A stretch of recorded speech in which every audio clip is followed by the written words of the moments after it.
Imagine waking up to news that 26 children had been taken from their school bus, driven into a quarry and buried alive. Not in a war zone, not in a dystopian novel, but right here in California.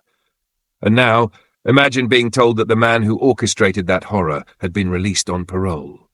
Before we begin this journey, if you're here listening, reflecting, feeling something stir inside you, please take a moment to subscribe. This channel is small, but growing, and each person who joins us helps amplify these unheard stories. Let's reach 1,000 subscribers together. Your support matters more than you know. The decisions we make as a society are often filtered through paperwork, procedure, and policy. But behind each signature, each legal stamp, there's a story, and often a wound. This is not just about laws. It's about who we choose to become when no one is watching. It's about power, responsibility, and the burden of judgment. When James Schoenfeld was paroled, many people asked the same question: how could this happen? But here's the thing. In the halls of government, behind oak doors and under the fluorescent hum of political negotiation, these decisions aren't always black and white. They live in the grey, where humanity and justice collide. A judge who once advised a governor now sits before Congress, asked to explain decisions made in shadows. You can feel the discomfort in his voice, the unease of being asked to account for a past tied to decisions he may not have made directly, but certainly walked beside. Do you remember that case? The senator asks, his tone both skeptical and weary. The judge pauses. He doesn't, or says he doesn't. Maybe it's genuine. Maybe it's the natural insulation we build around ourselves when we've handled hundreds, maybe thousands of files. But this wasn't just a file. 26 kids. Beneath the formality of titles and oaths, there's a human being, or there should be. Someone who remembers the fear in the community, the headlines that screamed across newspapers, the broken voices of the parents. And yet, memory is a tricky thing. When you work in politics or law long enough, you learn to compartmentalize. But should you? What strikes me most isn't the legal defense, the structure of governance, or the chain of command. It's the silence, the refusal to say outright, that was a mistake, because maybe admitting that would open a door, a dangerous door, one where justice isn't just about legal frameworks, but about moral courage. And then there's the other judge, different case, different courtroom, but the same quiet tremor in the air. A district judge overturned his decision, saying he ignored precedent, not bent it, not questioned it, ignored it. But he insists he didn't, that he reviewed all relevant cases, that he tried, that there were conflicting rulings and no clear guidance from the higher courts. It's a familiar song, isn't it? I followed the law. And maybe he did. Maybe he did everything right. But the problem isn't just whether the law was followed, it's whether justice was served. What do we do when our system becomes so complex, so layered, that no one can be held accountable? When everyone is doing their job, yet something deeply wrong still unfolds. That's the story I want to tell you. Not about one man or one ruling, but about all of us. About how we reconcile justice with redemption.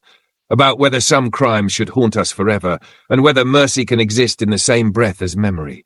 The child victims of that terrible day are now grown. But what about their scars? What about the invisible weight they carry? And what does it say about us if we choose to forget, to move on, because it's politically convenient or legally justifiable? What if justice isn't a destination, but a question we must keep asking? And what if the real courage isn't in passing a sentence, but in facing the mirror afterward? This is the beginning of a 5-part story, a story of power, pain, and the quiet decisions that shape lives. We're going to dive deep into the layers of parole law, judicial discretion, and the moral weight of mercy. But more than that, we're going to explore the human stories behind the headlines. Stay with me. Subscribe, share this, not because it's trending, but because it's true.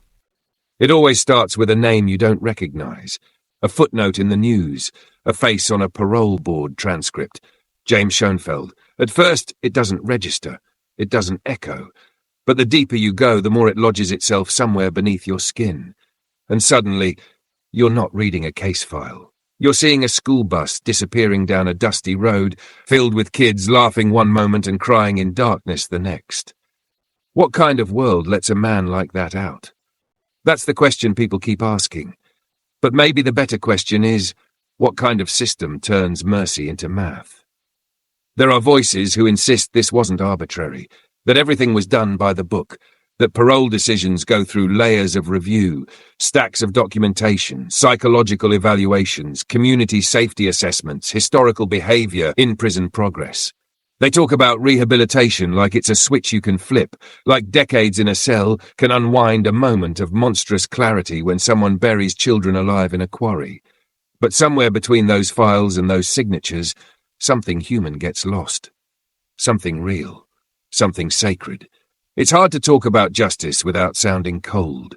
The word itself has become sterile, technical.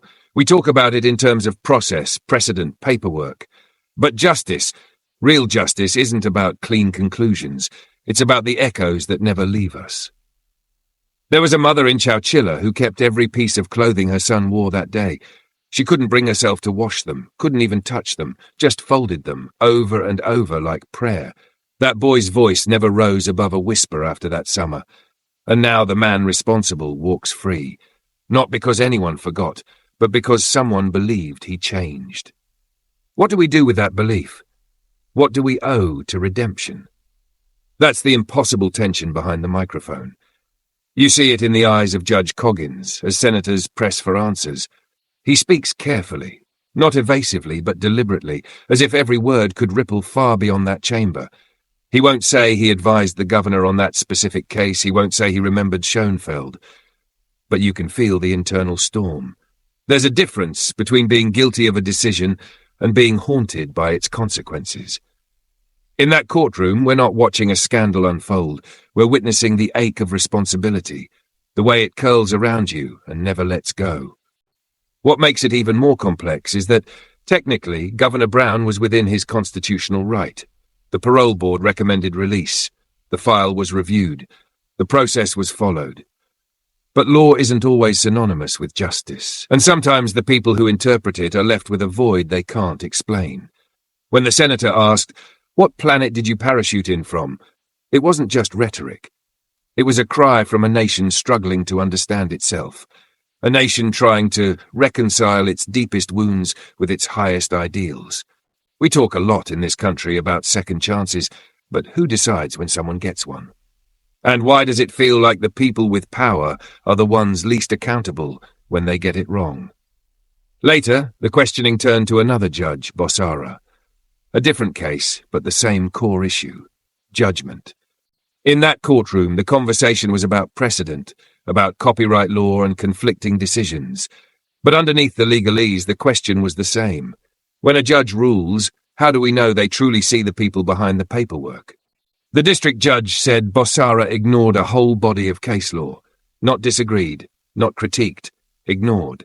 And Bossara, respectful but firm, insisted that wasn't true, that he had read every relevant opinion, that he had weighed them, that no higher court had made a definitive ruling. It would be easy to see this as just another legal squabble, but it's not. It's about the human cost of error. Because even when everyone means well, someone still pays the price when the system stumbles. What strikes me again and again is the humility, or the lack of it. When someone has the power to alter lives, should they not also have the courage to admit when they get it wrong?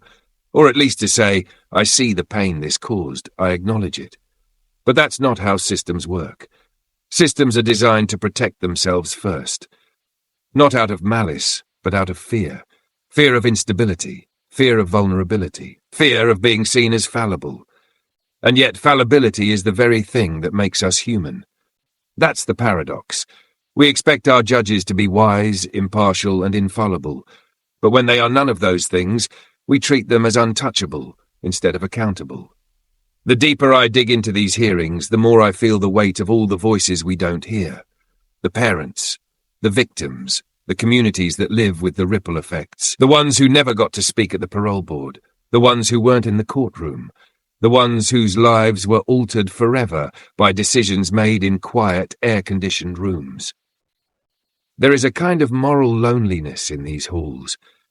You can hear it in the pauses, in the way someone answers a question without really answering it, in the way they sidestep the pain embedded in every syllable. I don't know what kind of man James Schoenfeld is today.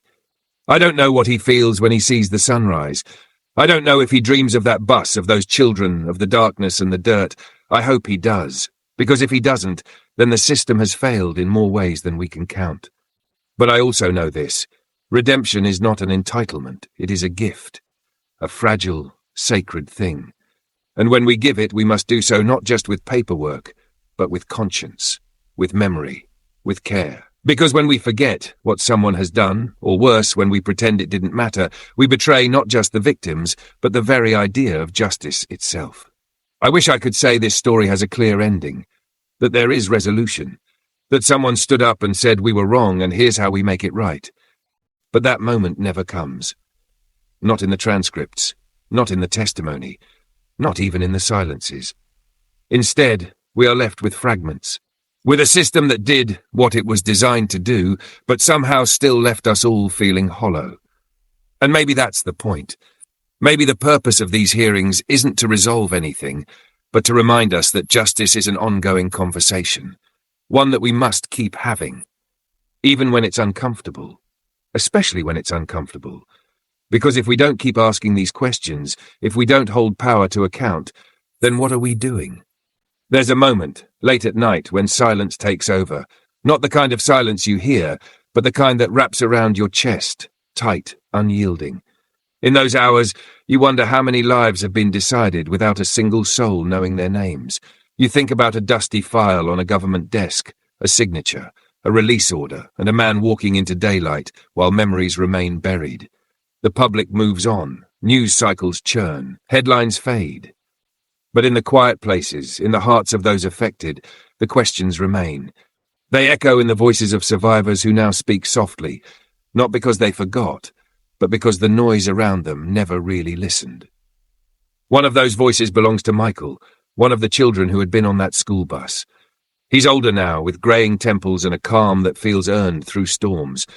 He doesn't want revenge. He never did. What he wants is acknowledgement. That what happened to him mattered. That someone in power, anyone, still remembers the terror in a child's scream underground. He told his story once to a local reporter. Not because he wanted attention, but because he was afraid people had begun to think it wasn't so bad. That time had blurred the edges of the horror.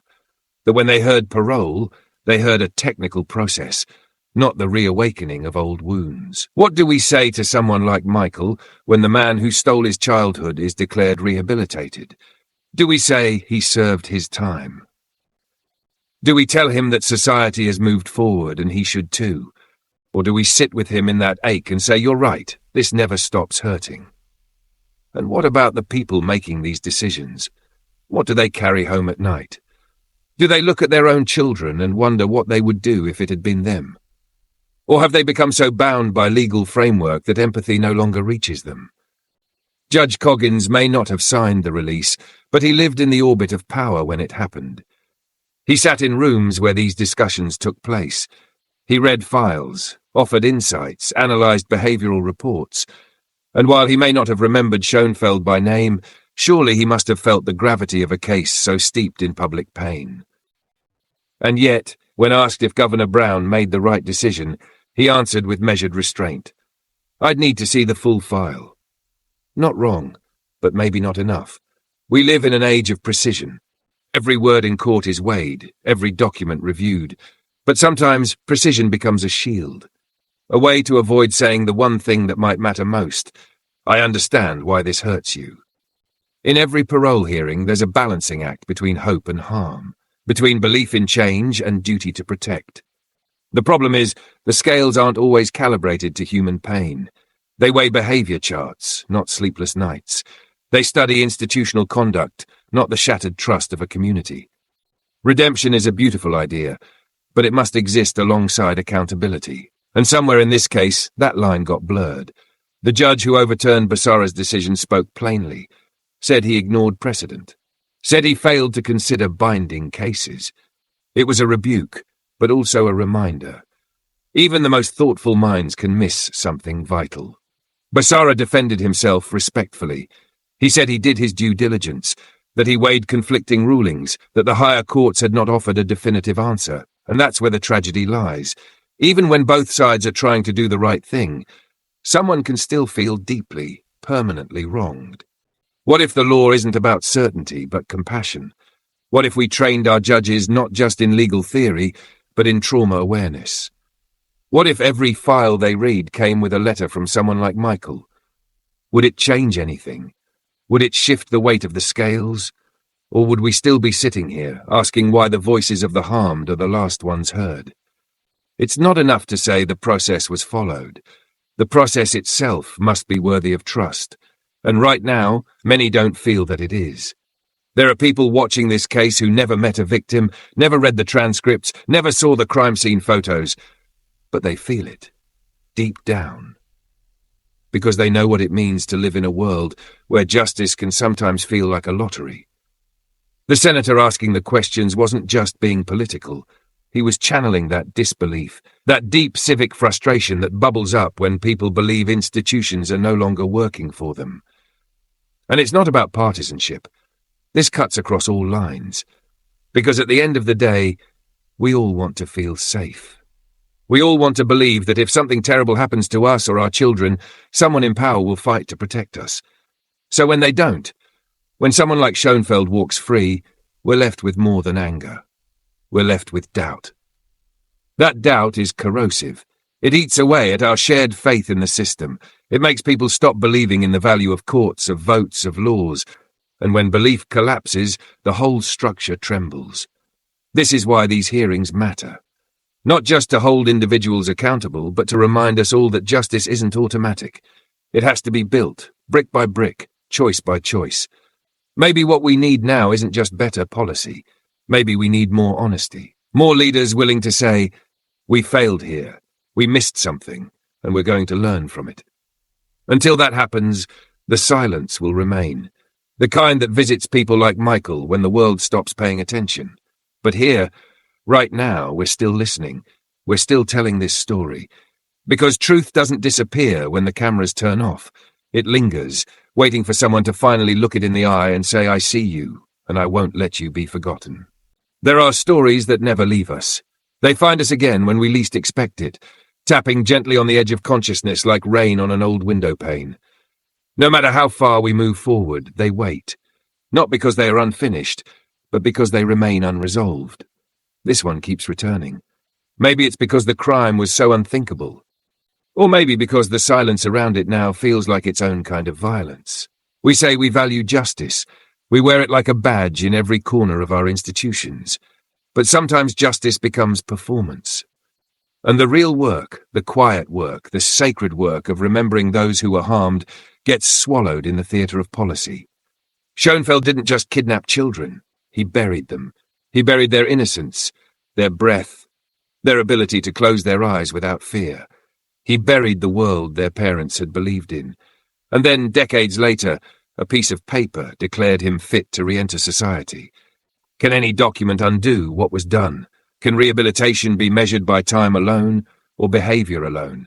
And more urgently, can it be accepted without genuine acknowledgement of the depth of destruction caused? We are told he served his sentence, that he met the conditions for parole, that the law demands we consider not who he was, but who he might now be. But where in that process do we place the trauma of those still waking from nightmares? There's a danger in reducing crime to a ledger, in treating healing as a mathematical equation. And yet that's exactly what the system so often does. Victim statements get filed away, impact becomes a category on a checklist, and those making the decisions, they sit in a courtroom or an office, their hands nowhere near the damage. They look at progress reports, education credits, therapy participation logs. But do they see the children, now adults, who still flinch at loud noises, who struggle with buried claustrophobia, who wonder every day how someone could have looked at them, alive and crying, and still dumped dirt over their heads? One of them, Elena, has never flown on a plane. She doesn't sit near windows. She once told a friend she feels safest in the middle of a crowded room, surrounded, seen, because she knows what it means to vanish. How do we tell Elena that justice has been served? The politicians in the room avoid the direct words. They skirt around them with phrases like due process and constitutional mandate. Judge Coggins never loses his calm. He speaks carefully. Too carefully, some would say. He says he doesn't remember the case, says he left the governor's staff around the time it happened, says he'd need to see the file to form an opinion. But some truths don't live in files. They live in the eyes of survivors. They live in the gap between legal responsibility and human empathy. We see this same gap widen in the courtroom where Judge Basara sits, a federal magistrate, meticulous in his rulings, now questioned for allegedly ignoring precedent. A district judge reversed his decision. Not just disagreed, but said he dismissed an entire line of cases. That accusation strikes at the heart of what it means to be fair. When someone on the bench chooses which precedents matter, they're also choosing who gets heard and who doesn't. But Basara insists he didn't ignore them, that there were other cases, contradictory ones, that no higher court had made it clear that he chose in good faith based on what he saw. And maybe that's true. Maybe he read every case. Maybe he anguished over it. But the question remains, what happens when even honest decisions leave people feeling unseen? Because justice is not just the result, it's the process. It's how we listen, how we explain, how we hold space for pain even when we can't erase it. We ask our judges to be neutral, but neutrality isn't the absence of feeling, it's the presence of discipline. And discipline means knowing that every decision, no matter how procedural, ripples outward into human lives. What worries people watching these hearings isn't only what was decided, it's how effortlessly those decisions seem to be defended. Without reflection, without regret, without that long pause we all take when we know something broke, even if we can't say how. That pause matters. It means we're still tethered to the consequences of what we do. Too often, our legal system speaks in verdicts, not voices. And somewhere along the line, we forgot that justice without compassion is just calculation. But we have the power to shift that. We can build systems that still hold people accountable, but also hold them gently. Systems that don't just ask what law applies here, but also who is hurting and how can we honor that pain. This isn't about being soft, it's about being awake. Awake to the cost of forgetting. Awake to the cost of pretending a decision is just a line in a file. Awake to the idea that we are all part of the same moral ecosystem. So when someone like Schoenfeld is released, we should ask hard questions, but not only of the parole board, of ourselves, of the values we enshrine, of the silence we allow. And when judges like Basara are challenged, we should demand clarity, not because we doubt their integrity, but because the system demands transparency, not defensiveness, not bureaucracy, clarity. Because in the end, justice must be seen, it must be felt, it must be carried by all of us, not just the ones wearing robes. If you're still here, still listening, still wrestling with the discomfort, thank you. These stories aren't easy. They aren't finished, but they matter. Because in remembering them, we keep the light on. For Elena, for Michael, for all those whose lives were altered not by choice, but by cruelty. And for all those who still believe we can do better. There are truths we inherit, not because we choose them, but because we're born into a world shaped by decisions we didn't make. We carry the consequences of systems built long before we arrived, and sometimes those systems fail. Not with a crash, not with a declaration, but with a quiet signature at the bottom of a page, a release order, a name crossed off a list. A man walking free while others remain imprisoned by memory. The story of James Schoenfeld should have ended in 1976. That's what many believed. A lifetime sentence, no parole, 26 children buried alive, a nation gripped in horror, communities shaken. But justice in practice isn't always permanent. It bends, it shifts, it negotiates. And in 2015, it bent again. By then, most of the public had moved on. The headlines were gone. But not the trauma. Not for the kids who are now grown-ups with children of their own. Some of them still live in the same county, in the same town, with the same nightmares. They don't scream anymore. They don't panic in public. But their silence is not peace. It's survival. And so when the decision came down that Schoenfeld would be released, it didn't just reopen wounds. It carved new ones, deep ones, ones that no press conference could soothe. What do you say to someone who watched justice unspool right in front of them? What do you tell a mother who clutched her son after he crawled out of a buried van in the dark? Do you tell her the system worked? Do you tell her the process was fair, that the paperwork was filed correctly, that no rules were broken? You can. but she won't hear you. Because what she's hearing is the sound of a promise breaking. We promised her that men like that stay behind bars. That some crimes are too large, too terrifying, too cruel to ever be forgiven by a system built on law and order. But here's the thing. The law isn't about promises. It's about procedures. And if someone fits the criteria, if they check the right boxes, if they follow the right path, the law will make room for them, even if the public never would. That's where things break, because justice and public trust should walk hand in hand. And when they don't, the consequences stretch far beyond the courtroom. It's not that parole itself is wrong, it's not that people can't change, it's that some changes must come with permanent consequences. Because to forget what someone did isn't mercy, it's erasure. When the governor approved the parole, he likely had hundreds of files on his desk, hundreds of decisions waiting. The system demands efficiency, but what it doesn't demand is heart. And that's what people feel is missing. Heart. The courage to say, this one we cannot allow back into the world. Not because we lack compassion, but because compassion also lives in protecting those who have already suffered. The judge questioned in the hearing Coggins never admitted wrongdoing. He didn't say he remembered the case. He didn't say he agreed or disagreed. He said he'd need to see the file, that he left the governor's office around that time. That answer might satisfy a legal mind. But to someone like Claire, one of the other kids who lived through that nightmare, it feels hollow. Claire doesn't need him to remember every detail. She just needs to know someone still cares enough to remember the pain. That someone, somewhere, is still carrying it with her. Instead, the process rolls on. Judge Bossara, in another room, defends his record. A district court overturned one of his rulings and accused him of ignoring precedent. He says he read everything, that he chose based on a split in lower court decisions. This isn't about right or wrong. It's about the emotional weight of power, the responsibility not just to rule but to feel. We've created a system where judges must be neutral, where governors must be strategic, where parole boards must be efficient. But where do we place the human cost of those decisions? Where in the process is the moment of pause? The moment when someone says, wait, what does this mean for those who lived through it? It's missing, not everywhere, not in every courtroom, but too often. And that absence speaks volumes.